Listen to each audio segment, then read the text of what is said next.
Hi, I'm Dr. Melissa Wheeler, Senior Lecturer in Management and a co-creator of the Australian Leadership Index. I'd like to share some of my colleagues and my recent research with you. It's about responsible leadership, stakeholder conflict, and moral imagination. But first, let me set the scene. In the early 1990s, a multinational corporation specializing in metal refinery required land and received approval from the Indian government to begin work on a greenfield project in rural India. However, the multinational corporation faced criticism, resistance, and protests from both NGOs and from the indigenous people who resided in the affected area, leading to massive delays and a decade-long conflict situation. A new CEO was appointed to resolve the conflict and to drive the project ahead. What should a responsible leader do when faced with this dilemma? Should they call a stop, or should they press on with the industrialization project? We propose that a better question to ask is not what should, but what could a leader do to respond to and resolve this crisis situation?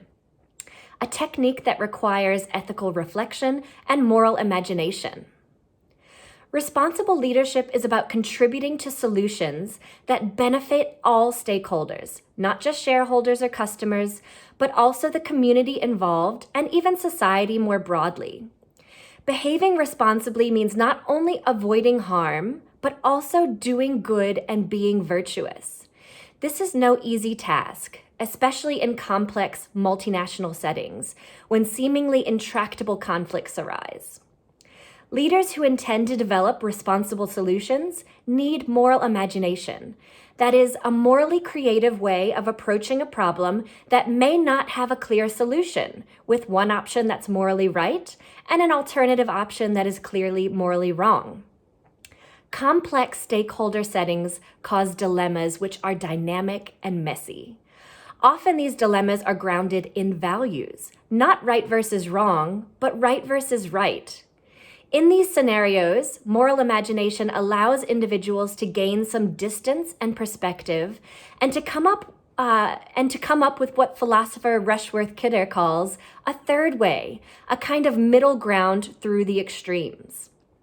Going back to the scenario I presented at the start of the video, the new CEO could discover what is important for the local villagers and determine how to make a substantial contribution to local government as a basis for long-term engagement and the building of public trust. However, in the short term, this would mean that the CEO would have to justify the associated financial investment by focusing on the future benefits and the acknowledgement of the moral imperative to act responsibly towards all stakeholders. In this video for the Innovation and Ideas series, I briefly outlined my recent work on responsible leadership, published in the Journal of Business Ethics. The full journal article is publicly available for anyone who would like to read more.